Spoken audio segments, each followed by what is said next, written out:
Dans cette session, on va déguster des vins qui ont été embouteillés au même temps, dans le même jour, mais avec deux bouchons différents. Et alors, on va faire une dégustation pour voir s'il y a effectivement quelque influence du bouchon ou de l'obturateur sur l'évolution du vin. Très bien. Ah ben on va voir ça. Donc, on a un vin qui est portugais. Oui, effectivement, c'est un vin de Douro. Voilà. C'est un vin de Douro, un vin rouge de Douro, qui a déjà 28 mois en bouteille. 28 mois de bouteille. Donc, ça, c'est important parce que c'est une jolie durée. Hein. Donc, effectivement, s'il y a des différences, on devrait commencer à pouvoir les déceler. Maintenant, on peut faire une comparaison plus facile. Bon, ben... C'est un vin du Douro, hein, donc c'est du vin rouge. Hein. Voilà. Il y a de la couleur. Donc, Touriga Nacional, la Touriga Franca, le Joris, le Suzao. Il y a beaucoup de variétés. Mais surtout des variétés qui sont très riches en pigments, en couleurs. Hein. Et donc là, bah, déjà, dans l'aspect, c'est quelque chose qui est rassurant. On a un vin qui correspond à son origine. Mais entre les deux verres, honnêtement, à l'œil, je ne fais pas de différence. Ouais, c'est vrai ça. Voilà.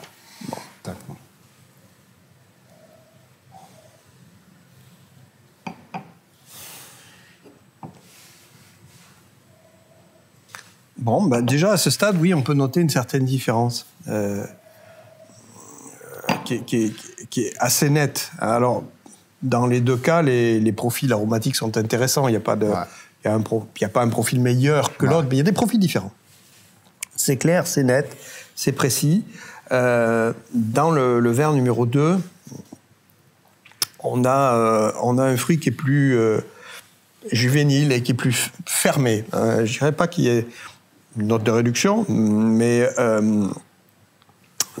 comparaison avec le même vin, puisque, encore une fois, c'est le même vin, hein, embouteillé le même jour, bouché différemment. Ouais. Et ici, on a un fruit qui est plus ouvert, c'est-à-dire que quand j'utilise le terme ouvert, c'est qu'on a une perception aromatique qui est à la fois un petit peu plus intense, hein, en termes d'intensité, ouais. de puissance, et en termes de profil, on a aussi quelque chose d'un peu différent. Là, on est sur un fruit un petit peu plus juvénile, plus basique, et là, on commence à avoir un vin... Est-ce qu'on peut dire un petit peu plus de complexité? Un peu plus complexe, un peu plus développé. Voilà. Voilà. Hein, et a fortiori, donc, quand on passe à la deuxième étape, où on va passer à la phase d'agitation, pour exacerber et intensifier les différences,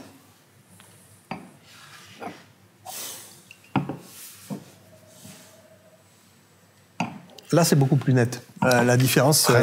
C'est clair, la différence. C'est-à-dire que là, à l'agitation, celui-là, il se développe, il explose, exactement.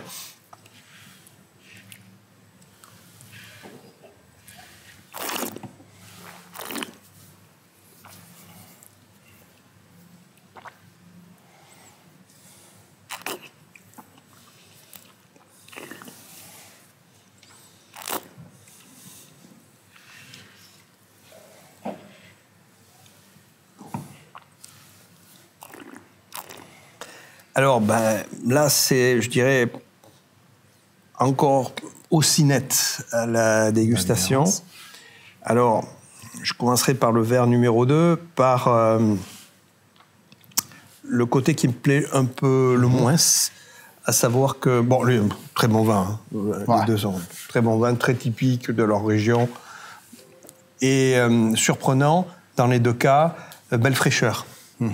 Parce que souvent, les Douro supérieurs, on va leur dire c'est des vins qui sont parfois un peu lourds, quoi. Et non, là, on a des raisins mûrs, mais frais, pas surcuits, pas surmûrs. Donc ça, c'est très intéressant parce qu'ils sont agréables à goûter, presque rafraîchissants. et on peut les imaginer en perspective de vieillissement sans aucun problème. Ce pas des vins du tout fatigués. Bon, là, ils sont très jeunes, évidemment, mais ce qui différencie dans le verre 2, c'est que le vin est un petit peu plus serré, un peu plus fermé. Il n'y a pas une grosse différence de tannicité ou d'astringence, mais il y a une petite différence d'amertume que je note dans le verre numéro 2, que je note pas, beaucoup moins, dans le verre numéro 1. Le verre numéro 1, néanmoins, à ce stade, aujourd'hui, est un petit peu plus ouvert, un petit peu plus agréable, un petit peu plus généreux, à la fois en intensité aromatique, en qualité aromatique et en équilibre de bouche. Celui-ci, c'est le même vin. Si on ne le sait pas, c'est pas si évident de dire que c'est strictement le même vin. Alors, c'est de la même famille, c'est clair, net et précis. Il est un petit peu plus austère.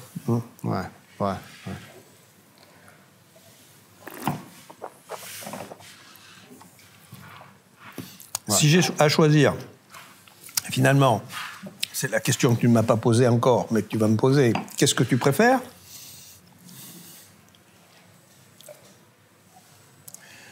Bon, il faut dire que pour moi c'est clair, mais je veux t'écouter. Non, je pense qu'on a la même conclusion. Si je dois boire un vin aujourd'hui, choisir entre celui-ci et celui-là, je prends le verre numéro 1. Sans doute, le vin numéro 1. Sans doute, voilà. Le verre numéro 2, il paraît un petit peu plus rustique. Voilà. Alors, si on ne savait pas que c'était le même vin, c'est clair que, je dirais, je préfère nettement le vin numéro 1 au vin numéro 2. Mais il s'agit du même vin. C'est simplement l'obturateur qui change. Donc, les conditions d'évolution, au vieillissement, en bouteille. Donc, celui-là, c'est clair qu'à cette date, à ce stade, il est beaucoup moins sexy. Voilà. Alors, de quoi on parle ? Voilà, j'irai vous dire de quoi on parle. Alors, c'est incroyable, comme un vin embouteillé dans le même jour, après 28 mois en bouteille, finalement, la différence était l'obturateur. C'est incroyable comme l'obturateur a donné cette différence. Alors, sur le vin 1, nous avons un bouchon naturel. D'accord. Un bouchon naturel. Et sur le vin 2, nous avons un bouchon micro-aggloméré. Le premier, c'est un bouchon naturel à Morim, évidemment. Et l'autre, c'est un bouchon micro-aggloméré produit par un autre producteur. D'accord. Donc, on va essayer d'interpréter les différences. Donc, la dégustation, c'est très bien, mais il y a toujours cette dimension subjective dans l'appréciation, dans la description. Donc là, vous avez réalisé quelques analyses supplémentaires là-dessus. Un panel de dégustateurs également qui est intervenu avant nous. Donc je vois que finalement le panel de dégustateurs et notre dégustation d'aujourd'hui, Dieu merci, elle correspond parfaitement. Donc avec une différence qui est assez notable et significative, alors que les dégustateurs appellent réduction. Pour moi, c'est pas de la réduction, parce que quand je parle de réduction, c'est un défaut. Un défaut. Voilà. Donc, mais par contre, le caractère fermé, ça c'est clair. Voilà, c'est une évolution plus réductive. Oui, c'est clair. Ça. Donc, ce qui sera intéressant dans le futur, c'est peut-être mesurer des composés volatiles et odorants liés à ce type d'évolution. Donc, des composés soufrés, les mercaptans, etc. Donc, ici, je ne sens pas de caractère mercaptan au réduit, mais par contre, on peut s'attendre à des différences de concentration, parce qu'on sait très bien aussi que les mercaptans, les composés soufrés volatiles, ont un effet muting sur l'arôme fruité des vins, c'est-à-dire qu'ils éteignent la perception, la détection des composés aromatiques du vin. Alors, c'est exactement ce qu'on sent ici. Je pense que c'est ça, parce qu'on n'est pas dans le niveau de la réduction défectueuse, mais on est dans le niveau de atténuation de l'intensité et de la qualité aromatique. Donc ça, c'est ce qui est le plus flagrant pour nous ce jour, et qui a été le plus flagrant pour les dégustateurs auparavant. Moi, personnellement, mais c'est parce que je suis peut-être un petit peu plus sensible ou focalisé sur ce caractère-là, c'est la notion d'amertume. D'amertume. Tu le sens un petit peu plus. Moi, l'amertume, j'aime beaucoup les amers. J'aime beaucoup les amers tant qu'on ne peut pas les qualifier d'amers. Voilà. Alors l'amertume, pour toi, c'est déjà pas bon. C'est intéressant, c'est nécessaire parce que c'est ce qui fait saliver et ce qui va donner de la relance au vin, tant dans les vins blancs que dans les vins rouges. Hein. Mais il ne faut pas que ce soit à un moment donné perceptible en tant qu'amer. Voilà. Ouais. Et là, pour moi, il y a une petite différence qui se note dans le verre numéro 2, avec une notion d'amertume un peu plus évidente qui déséquilibre un petit peu le vin. Voilà. Bon. Ouais. Alors maintenant, si on regarde, vous avez fait des analyses de composés volatiles et odorants. Oui. Alors dans les vins rouges, c'est toujours complexe d'analyser les composés volatiles et odorants parce qu'il y en a des centaines, il y en a des milliers. Il n'y a pas une molécule qui intervient plus qu'une autre et elles interagissent toutes entre elles. Il y a certaines plus puissantes, plus importantes que d'autres.